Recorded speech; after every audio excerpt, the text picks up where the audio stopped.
Hi friends, in our last session we have seen our application of IIoT. In today's session we are going to start with our new chapter, that is artificial intelligence and data analytics for manufacturing.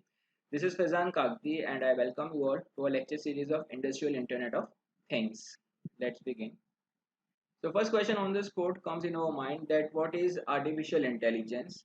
So as the name itself suggests, it is an intelligence which will be present in a robot, right? It is an intelligence which would be a human like. Okay, that whatever task a human is performing, that task can be even done by the robots. So that is our artificial intelligence which has to be present in our robots. So we can define it as a branch of a computer science which involves in developing what? So it is developing the computer program, right?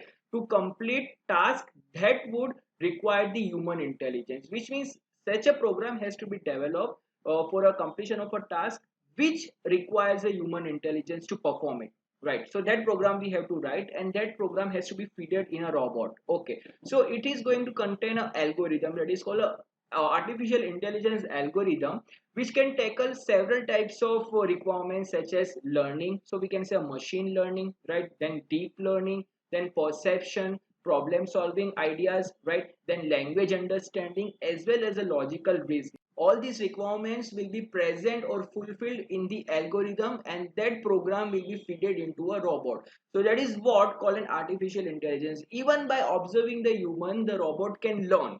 Okay, so that is called a deep learning. Okay, and machine learning, which means even by operating a machine and by seeing the machine how it is operated, the robot can learn. So that is our artificial intelligence, and a robot can easily adapt whatever it is going on in the surrounding environment. Right, now as you can see that various subsets are shown. So the first is a deep learning. Now the deep learning is a subset of a machine learning which uses a deep artificial neural networks as a model and automatically builds a hierarchy of a data representation. So this deep learning is a subset of a artificial neural network. Now artificial neural network brain inspired machine learning models are there. Okay, in that, now this is a separate branch which you can study in detail. That is what is artificial neural networks. Neural networks are nothing but our such like a human. There is a we have a neural system, right? That is called nervous system. Okay, in that there are several networks which are going to give a signal from one end to another. And similar way, there is a artificial neural network. There is a nodes, right? There is a brain lobes. So that is going to give us connect. That is going to give a signal from one node to another node. So how it is doing that is all about the artificial neural network. Okay, actually this itself is a subject on which a person can focus and study in detail, and our masters can be done in this artificial neural networks. Now machine learning is a we would say, so artificial neural network is a subset of a machine learning, which is basically nothing but an algorithm that allows the computer to learn from the example without being explicitly programmed. And finally is an artificial intelligence, that is AI, any technique that enables machines to solve a task in a way that like human do. Okay, that is in the same way as a human fulfill that task. Okay, now as you can see over here, that is shown are two circles, and in between there is a intersection of the two circles. So this represents, the first is a robotics, and over here is an artificial intelligence, and a subset is a artificially intelligent robot. So the robot is a machine and has a physical form, right? Whereas the artificial intelligence is what? So AI is a software, so it doesn't need to be a physical. Now combining this software and a physical form of a robot will provide a robot that will have a AI software plus a robot machine called a artificially intelligent robots, right? So that is what it is called. Now what we need to see, we need to see that how we can apply artificial intelligence in our machining process, in our manufacturing process, right? In our machine tools such as lathe machine, milling machines. Okay, and what are the different systems that we can determine. Now let us see some examples of AI robots. So first, AI robots are used in the industries. So you can clearly see, I have also given an example of a open factory, right? And even a Fanuc robots are used in that light out factory. So that is an example of a fully automated robot, so fully automated cyber physical system, right? So in that 24/7 robots can operate even without light. So we can say that industry deploy AI robots purposely, like assembly line, machining process, packaging of a finished goods. For this, all this purpose robots are used, right? Now next application is in a healthcare system. Healthcare system, in that case, we know that sometimes we require to perform a complicated surgeries, right? That is hard surgeries with a high degree of precision.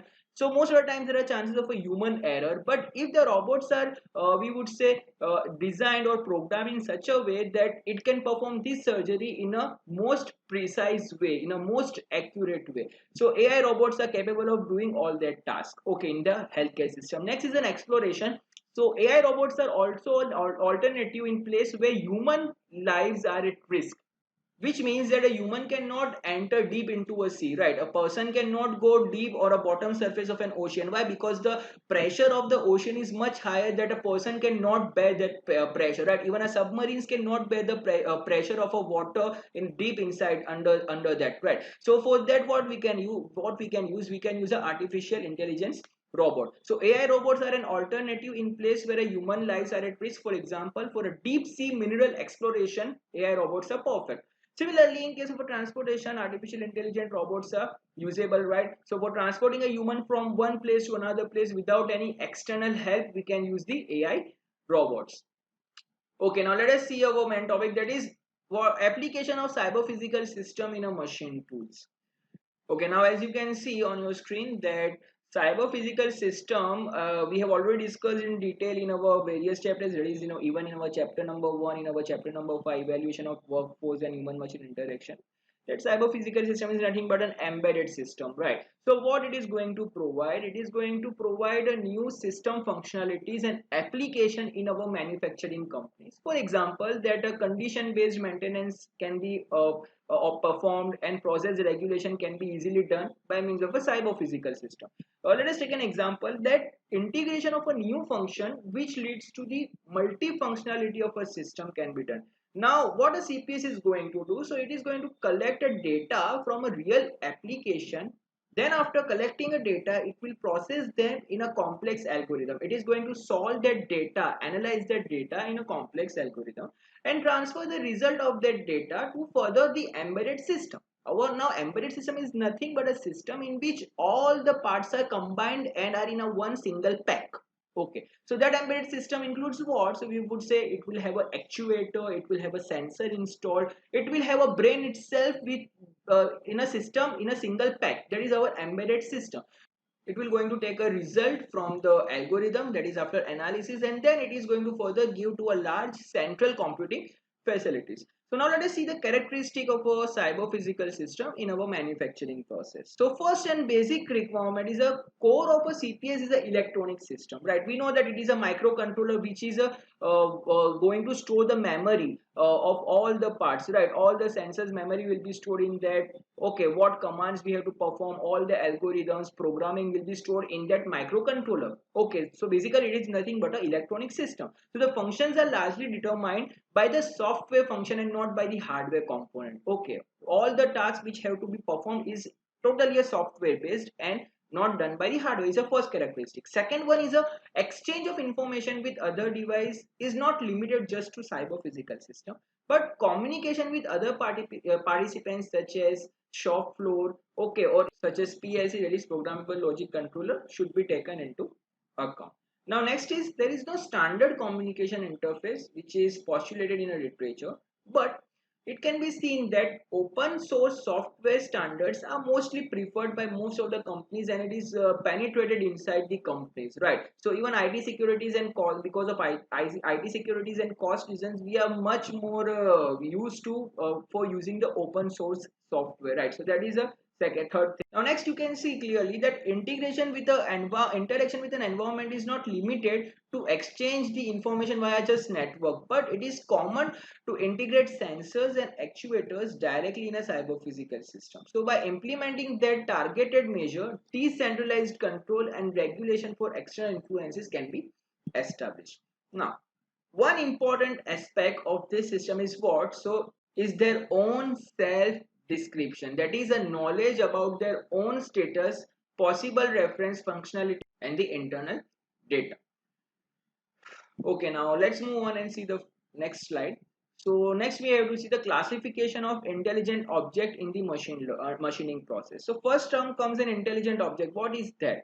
Okay, so we can say the intelligent object or an intelligent product are commonly used within the context of an industrial production. Now, Oxford Dictionary has defined intelligent device as a one having the ability to vary its state or action in response to the varying situation. That whatever a change in a situation takes place, the robot or a device performs the task as per the varying situation. That is a definition of intelligent device. Even varying requirements in a past experience. So this is the most important definition for an intelligent device which we have to keep in mind. Remember, ability to vary its state or action in response to varying situation, varying requirements, and a past experiences. Now there are five features which should be present in an intelligent product that we have to keep in mind. Now what are the five features which has to be present? So first, unique identification must be present in an intelligent device. Okay, second, capability to communicate with the surrounding environment is the most important thing.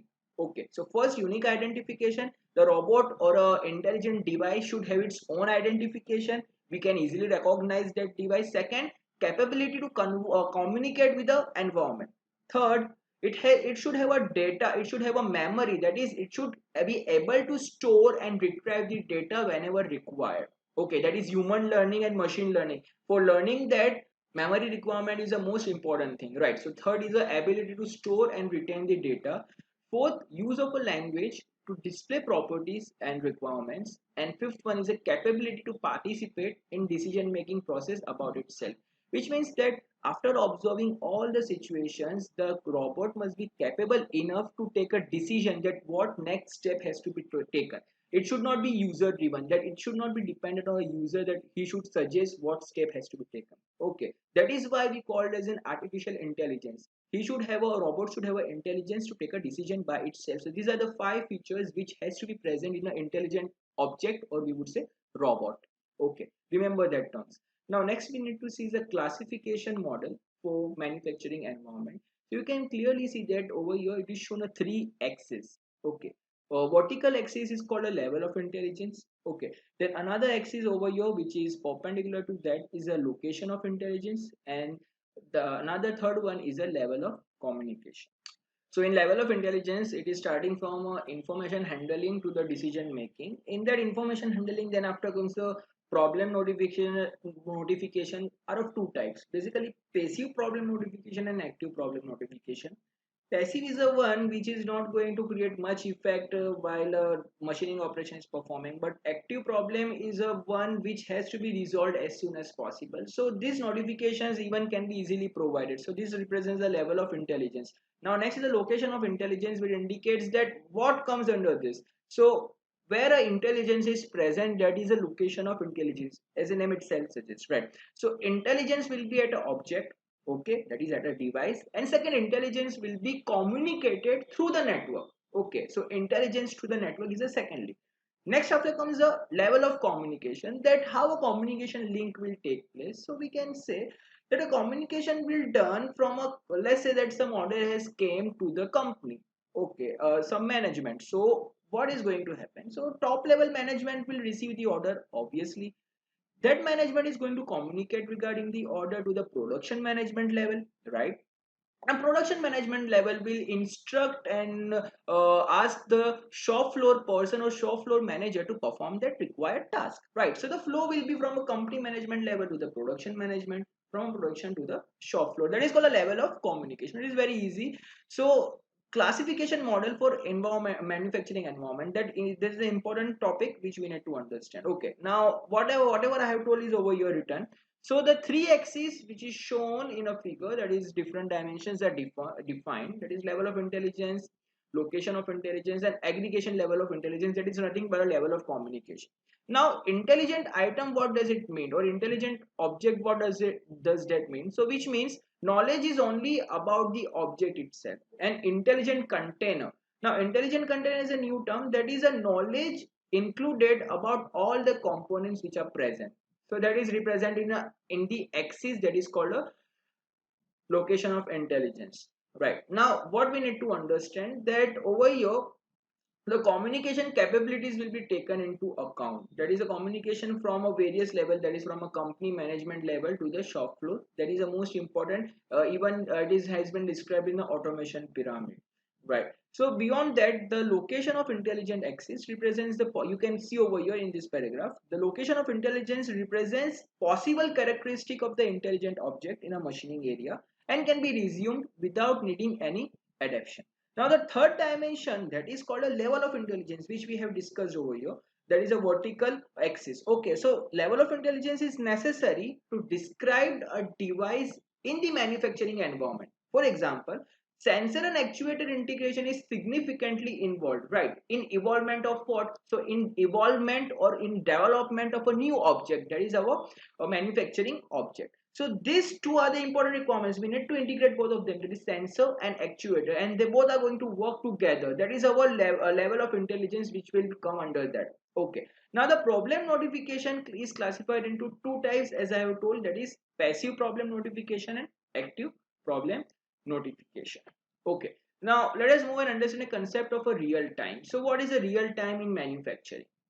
Okay, now over here a graph is shown over here, that is a vertical axis of a effect graph and a horizontal is our time graph, and there is a target date or a target time is given over here. Okay, and now the real time is of a two types. So we are going to see that what is a real time, what is a hard time, and what is a soft real time. Okay, two types of real time, hard real time and second is a soft real time. Now in this graph you can clearly see a vertical line is shown which is called a target date.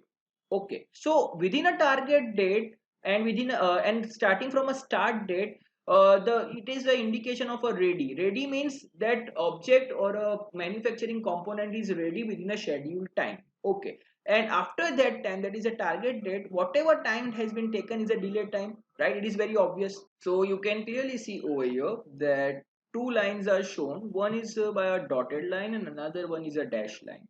This dotted line indicates a hard real time and this dash line indicates a soft real time, right? Now this hard real time is going a straight way and then suddenly it is increasing, right? A vertical line has been drawn and then horizontal, indicating that the effect of a delay, if we don't maintain a hard real time, will be much higher. Okay, this effect will be a sudden effect. This is going to definitely affect the company. Okay, so that has to be taken care of. That is about the hard real time. So this represents an error, which means error between a target date and this vertical effect line. Okay, now if you see the carefully the soft real time, so it is increasing and gradually now the effect of this soft real time is not sudden. Okay, it is gradually increasing in this curvature form, right? You can clearly see. So let us discuss that what is a real time first of all. So as you can see on your screen, a real time system is therefore a system which is able to process a specific task within a specific time window. Okay, so the one which is able to process the task in a specific time window or in a prescribed time window, that is our real time system. Okay, now in this case it is not crucial to finish a task as soon as possible. Okay, that it is not hard and fast that first let us finish this task. Okay, so that is not hard and fast, but it has to be done within a specific time window. Okay, now it is important to end a fixed predefined time constraint. Okay, the execution of a task is fulfilled in time if the corresponding time requirement has been compiled with. Okay, so it is an important thing.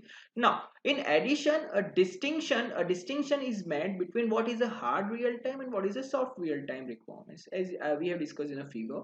So to understand this, I have taken a there is a one formula which we have to understand. So we can say that in a periphery with a hard real time condition, an unmet target date, and again repeating, an unmet target date small d leads to an unacceptable error, as we can see in this figure.